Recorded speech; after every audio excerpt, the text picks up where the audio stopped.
Golf season is in full swing. I'm going to show you a great warm-up that you can do before you golf to prevent low back pain. My name is Roxanne Meldrum and I'm a physical therapist with PT Health Academy. Unfortunately, golfing requires a fair amount of twisting and rotation with each golf swing.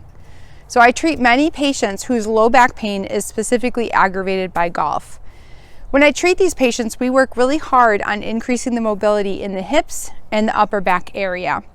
The reason for this is that with each swing you take, that rotation, that twist is going to come from the path of least resistance, which unfortunately tends to be your lower back.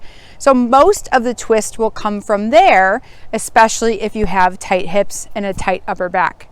If we can improve the flexibility in your hips, the flexibility in your upper back, and then those two areas help contribute to some of the rotation, now you're taking some of that load off your low back, which can be very protective. So I'm going to show you a warm-up that you can do to help increase the mobility of your hips and your upper back. I am not going to, however, tell you to stretch, and there's two reasons for that. 5 to 10 minutes before you step out to start your golf game is not the time to work hard on increasing the length of the muscles in those areas. Stretching really needs to happen on a daily basis to make an impact to help protect your low back.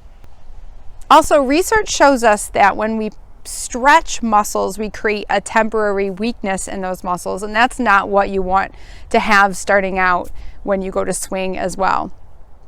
That's why I'm suggesting more of a dynamic warm-up. We're going to activate muscles, we're going to improve mobility, we're going to increase core temperature and prepare our body for the work we're going to ask it to do. You're going to start with a gentle kneaded chest stretch in standing. If you've seen my videos before, you know I love this move. There's a lot going on to increase flexibility and mobility in your hips, as well as really activate your glute muscles. That's all important. So kneaded chest is first, and then you're going to do foot to butt. You're going to swing that foot back towards your butt. Don't use momentum, nice controlled motion. You're lengthening the front of your leg. 10 to 15 reps of that as well. And then you're going to grab your golf club for the next one. You're going to line it up down your back. It hits your butt, your upper back, and your head, and you're going to go ahead and do 10 to 15 hip hinges. Again, get those hips moving, activate your glutes. Good. Now for your upper back, you're going to use that golf club again. You're going to reach up overhead 10 to 15 times. But as you do this, I want you to really think about what your shoulder blades are doing. I want your shoulder blades down and back and together as you reach up overhead. And I'll tell you why in just a second. So overhead 10 to 15 times, and then the second move is a row with that golf club. And again, you're pinching your shoulder blades together in the back with each repetition. Again, there's no resistance here, it's just a mobility exercise.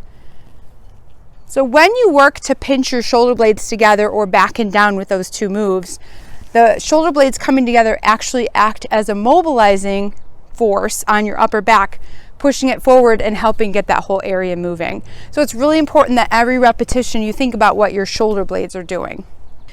Go through that whole 5 moves. If by the end you don't feel like you're quite warmed up enough, just go ahead and do all 5 of those again.